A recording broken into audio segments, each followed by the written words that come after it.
Hello दोस्तों, श्री राधे राधे। आप सभी को स्वागत है आप सबकी अपने यूट्यूब चैनल में। आप लोग कैसे हैं? ठीक होंगे, स्वस्थ होंगे, बढ़िया ही होंगे। और दोस्तों, आज है माघी पूर्णिमा। तो माघी पूर्णिमा को आप सभी को ढेर सारे शुभकामनाएं। तो चलिए दोस्तों, आज जानेंगे। इससे पहले आप सभी को बताने से पहले हम आप सभी से एक रिक्वेस्ट करते हैं कि आप लोग जितने लोग वीडियो देख रहे हो, लाइक नहीं करते हो, लाइक करिए और ज़्यादा से ज़्यादा शेयर करिए। क्योंकि आप सबके भलाई के लिए अगर हम ये वीडियो लाते हैं तो आप सबका धर्म बनता है कि आप लोग इस वीडियो को शेयर करिए, लाइक करिए और पूरा वीडियो देखिए। अगर कहीं से स्किप करते हैं तो आपका समझ में ही नहीं आएंगे, तो आप वो चीज़ नहीं कर पाएंगे। तो आज का व्लॉग जो है, ये वीडियो बहुत ही खास और बहुत ही मज़ेदार होने वाली है। तो लास्ट तक ज़रूर देखिए। और ये है शादीशुदाएं, ज़रूर देखें। तो वो कौन सा है, तो वो आप लोग ज़रूर बने रहिए और ज़रूर से देखिए। तो आप लोगों को जो देखने का और सुनने का है तो वही है। तो चलिए, बने रहिए लास्ट तक और देखते रहिए। तो चलिए दोस्तों, जानते हैं क्या क्या होता है। तो सबसे पहले जो लोग, जिस व्यक्ति को नींद सुबह 3 बजे से 5 बजे के बीच में खुलते हैं, तो उसका मतलब क्या होता है और क्या संकेत देते हैं। तो जिसके घर में अगर ये संकेत मिलते हैं तो उनके घर में माता लक्ष्मी का आगमन होता है। और इस चीज़ के लिए तो आप लोग वीडियो को स्किप नहीं करिएगा। जो गलती से भी मेरे चैनल पर मेरे न्यू भाई बहन आ चुके हैं तो उनसे यही है कि आप लोग चैनल को सब्सक्राइब कर लीजिएगा और वीडियो को लाइक कर दीजिएगा, ठीक है। तो चलिए जानते हैं।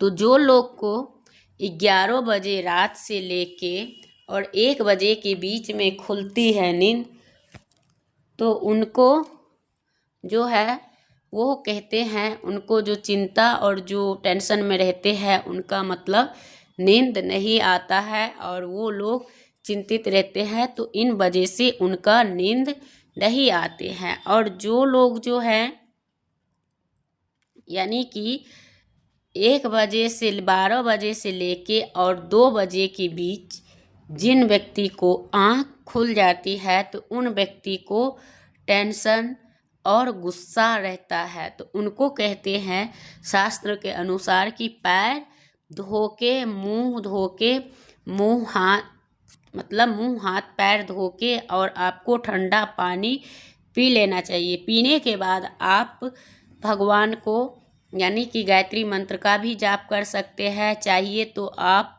चाहो तो आप जो भी देवता से आपका ज़्यादा लगाव है, जो आपका कुल देवता से है, तो कुल देवता का या कोई और देवता का आपका है, जैसे बृहस्पति देव का कितने लोग रहते हैं, कितने का शिव गुरु रहते हैं। जो ही देवता को आप ज़्यादा चाहते हैं, उन देवता का जाप करिए। करते करते आपको नींद आ जाएंगे और आप सो जाएंगे, ये है। और जिन व्यक्ति को 3 बजे से 5 बजे के बीच नींद खुलते हैं, तो उनकी जो नींद खुलते हैं 1-2 दिन खुलते हैं, तो उनसे कोई मतलब नहीं होते हैं। और जिनको डेली, यानी कि डेली खुल रहे हैं, तो इनका मतलब ये होता है कि आपको देवी देवता दिव्य मतलब संकेत दे रहे हैं, जिनसे कि आपको करने से आपको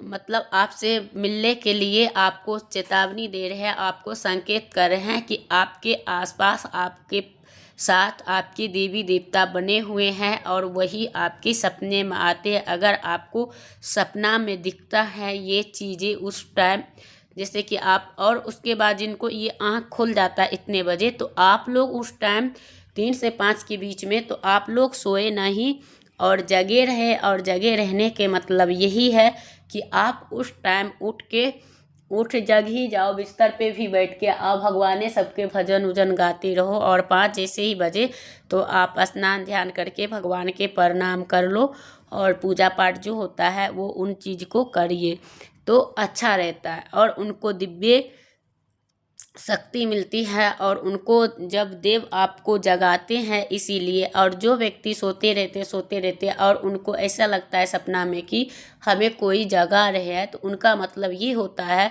कि आपसे आपके देवी देवता अत्यधिक पसंद करता है और वो आपको उठाने का कोशिश करते हैं। और आप लोग डर जाते हो, सोचते हो कोई तरह का ऐसा तो नहीं कोई आत्मा था ये था, तो ऐसा कुछ नहीं होता है। वो भगवान थे और आपको वो जगाने आए थे कि सुबह हो गया, तो इस वजह से तो ये अभी संकेत आपके लिए अच्छा होता है। जो आने वाला समय होता है वो बहुत ही अद्भुत और अच्छा रहता है। तो यही सब होता है दोस्तों। तो जो भाई बहन की हमारी वीडियो अच्छी लग रही हो और मेरी आवाज़ को सुन रहे हैं, तो आप सबसे रिक्वेस्ट है कि वीडियो को ज़रूर से लाइक करिएगा और श्री हरि विष्णु ज़रूर लिखिएगा। तो चलिए बनी रहिए और लास्ट तक के जानिए। तो ये है, और जिन व्यक्ति के जैसे कि सपने में सोते रहते हैं और वो देखते हैं जैसे कि काला बादल को देखना, वो भी शुभ होता है। पानी बारिश होना, वो भी आपको धन के आगमन होता है और आपको नया तरक्की या नया बिजनेस आपको पाने का यानी उम्मीद होता है और आपको ये बहुत जल्द मिल भी जाता है। और जिन व्यक्ति को जैसे कि 12 और 1 बजे के बीच आसपास में गली में चाहे घर में पायल की आवाज़ें आ रही हो, तो इसका मतलब ये होता है कि आपके घर में माता लक्ष्मी आए हैं। और बहुत सारे लोग ये भी सोचते हैं कि कहीं बुरी शक्ति तो नहीं मेरे घर में घूम रही है, तो इन वजह से लोग डर जाते हैं। तो ये डरना नहीं चाहिए और आपको शांति से माता लक्ष्मी का बीज मंत्र का यानी कि जाप उस समय आप मन में ही करते हैं तो भी आपको बहुत ज़्यादा लाभ मिलेंगे और बहुत ज़्यादा अत्यधिक माता लक्ष्मी आप पे पसंद होंगे। तो उनके जगह आपको बहुत सारे सुख और समृद्धि आएगी और आपका अति जीवन में सुख वैभव को प्राप्ति होगा। तो आप लोग ज़रूर करिएगा। और जिनके सपने में जैसे कि जिनके सपने में वो देखते हैं कि हाँ, सपने में देखते हैं सफ़ेद कलर का फूल यानी कि, तो उनसे माता लक्ष्मी का भी आगमन होता है। और जो आपकी रुका हुआ धन रहता है या आपको कहीं वो होता है तो उससे उनको प्राप्ति होते हैं। तो यही सब होते हैं। जो लोग ये देखते हैं कि मैं उड़ रही हूँ कहीं या ऊपर जा रही हूँ, तो उससे क्या होता है कि उनको आने वाले जो समय होता है वो बहुत तरक्की करते हैं और उनका किस्मत में 4 चांद लग जाते हैं और वो आगे धीरे धीरे करके बढ़ते हैं। तो यही सब चीज़ें होती है दोस्तों। और जो लोग इन चीज़ों को सपने में देखते हैं और जिनका याद होता है वही ये चीज़ महसूस कर सकते हैं। और जिनको जैसे कि सुबह जैसे हम लोग सोते रहते हैं सोने के टाइम में कि अगर मंदिर में किसी का या तो आसपास के मंदिर का भी घंटी का ध्वनि आपके कान में जा रहे हैं या आप सो रहे हैं तब भी जा रहे हैं, तब भी आपका यानी आपका देवता आपके घर में प्रवेश कर रहे हैं और आपको उसी क्षण उठ के आपको प्रणाम करके और आपको भी उठ जाना चाहिए और अपना आप भी उठ के मुँह कान धो के और अपने काम काज से निवृत्त होके और पूजा पाठ करने के लिए तैयार हो जाए तो अच्छा होता है दोस्तों। और जो लोग ये कार्य नहीं कर पा रहे हैं तो वो बोल रहे हैं जैसे कि दीदी हमें सुबह का आलस आती है, हम क्या करें। तो देखिए इसमें आलस जब करते हैं तब ये आते हैं। आप 10 दिन लगातार उठ के देखिए, आपका खुद ही मन करेगा कि हाँ हम इतने सवेरे उठ जाए। और उससे क्या होता है कि आपका वातावरण भी बहुत शुद्ध होगा और आपकी शरीर में सुबह के उठने के कई फायदे हैं तो उनका कोई बयान नहीं कर सकता।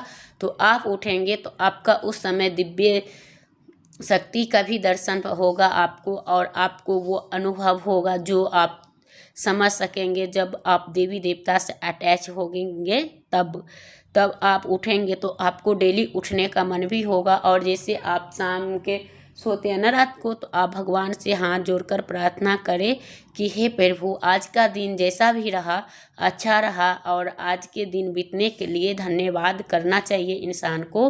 और सुबह में जब वही व्यक्ति उठते हैं तो उनको भगवान को प्रार्थना करना चाहिए कि हे भगवान हमारे आज का दिन शुभ हो, जो हमारी अच्छे से हंसते बोलते और खेलते दिन कट जाए तो अच्छा है।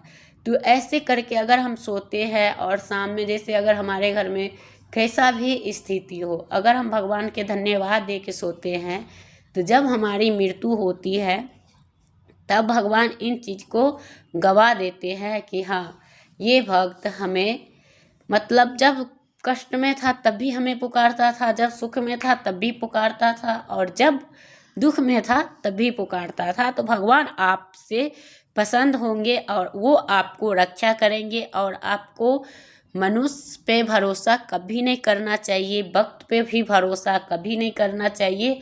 भक्त और जो मानव होता है वो बदल सकता है पर ईश्वर नहीं बदलते हैं दोस्तों। ये सत्य है और सत्य ही रहेंगे। तो इन चीज़ अगर आप उनकी सेवा कर रहे हैं, देखिएगा आप मनुष्य होके आपको धोखा दे सकता है, भक्त आपको धोखा दे सकते हैं, लेकिन ईश्वर नहीं दे सकते, कभी नहीं। यहाँ तक कि आपको देख के जो हंस रहे हैं ना, वो आने वाला समय में वो व्यक्ति रोते हैं। और जो व्यक्ति उनको धिक्कारते हैं कि ये क्या कर ले, ये तो कुछ नहीं कर सकता, वो कुछ हो ही नहीं सकता, ऐसे करके अगर कोई ठोली मार रहा हो या आपको धिक्कार रहा हो, तो इसका मतलब जो आने वाला समय होता है दोस्तों, उस पर रोना नहीं चाहिए कभी भी। रोने से क्या होता है, आपकी जो आत्मा होती है अंदर वो इमोशनल होती है और आपके आँख में आंसू आ जाता है। तो उन आंसुओं को हंस के टाल दीजिए और भगवान से सीधा वही व्यक्ति वही उसी के मुंह के सामने आप बढ़िया से खड़ा होके हंस के भगवान से मन ही मन प्रार्थना कर दीजिए। देखिए आपको शीघ्र ही पूर्ण होगा। और ये आत्मा से जो चीज़ निकलता ना, उस समय हमारी आत्मा अंदर से रो पड़ती है, और उस समय का जो शब्द अगर ईश्वर से मिलता है तो वो शब्द हमारे लिए वरदान मिल जाता है भगवान के पास जाके, और भगवान हमें जल्दी अपना शरण दे देता है और वो अपने गला जरूर लगा लेते हैं अपने भक्त को। तो आपको उन्हीं के पास जाना चाहिए जिनसे कि आपकी रक्षा हो और आपका आने वाला समय भाग्यशाली हो और अत्यधिक आप पसंद रहेंगे, और आपका करियर में नई नई तरक्की, नई नई व्यापार, नई नई बिजनेस और ऐसे ही मिलते रहें और अच्छा रहेंगे। जो शादीशुदा महिलाएं हैं और को अगर रात को जैसे सोते हैं, चाहे पुरुष हो, वो भी अगर सो रहे हैं और उनके नींद में भी अगर ये आ जाते हैं, जैसे 16 श्रृंगार में महिलाएं को आप देख रहे हैं सपना में बहुत सुंदर है, तो आपको यकीन मानिए कि माता लक्ष्मी आपके आसपास आपके घर में निवास कर रही है, और आपको सतर्क हो जाना चाहिए। और आप जो गलतियां आप कर रहे हैं, अगर शाम के बाल बांध रही है या शाम के आप झाड़ू लगा रही है, तो इन चीज़ से आपको बचना चाहिए और ये चीज़ नहीं करना चाहिए। सूर्य उदय से पहले झाड़ू और बाल बांध लेनी चाहिए, और सूर्य उदय मतलब डूबने के बाद ये कार्य सब नहीं किया जाता है दोस्तों, तो नहीं करनी चाहिए।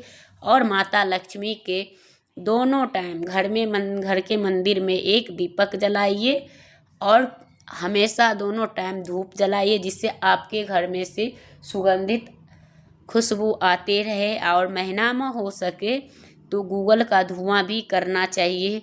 कपूर से कभी पूजा करते हैं तो कपूर से आरती करनी चाहिए, जिससे माता लक्ष्मी आपको अत्यधिक प्रिय चीज़ है, उन चीज़ को महीना में हफ्ता में एक बार भोग भी लगाना चाहिए। तो माता लक्ष्मी आपके घर छोड़ के कहीं नहीं जाएंगे। और उनको जो लोग साफ सफाई से रहते हैं, जैसे कि हम लोग कपड़ा पहनते हैं और वही कपड़ा लोग 10-10 दिन पहने रह जाते और उनका कपड़ा स्मेल आते हैं, तो उनके शरीर में माता लक्ष्मी के निवास होने लगते हैं और उनके घर में दरिद्रता आने लगते हैं। इसलिए कहते हैं हमें विशेष तौर पे अपना वस्त्र को भी ध्यान में रखनी चाहिए, ताकि हम साफ सफाई वाले कपड़े पहनते हैं, साफ सुथरा घर द्वार रखते हैं, तो इनमें माता लक्ष्मी का निवास होता है दोस्तों। तो ये सब कार्य होते हैं। और जब आप सपना में एक छोटा सा बच्चा देख रहे हो, बहुत ही सुंदर क्यूट सा, और वो ठुमक ठुमक कर चल रहा हो, तो इसका मतलब है कि आपके घर में आपका ईश्वर आपको मतलब दर्शन दे रहे हैं और ये सत्य है। और जो आने वाला आपका समय है बहुत बलवान और बहुत ही श्रेष्ठ होगा दोस्तों। वीडियो करूँगी यही पे एंड, फिर मिलूँगी एक नया वीडियो के साथ।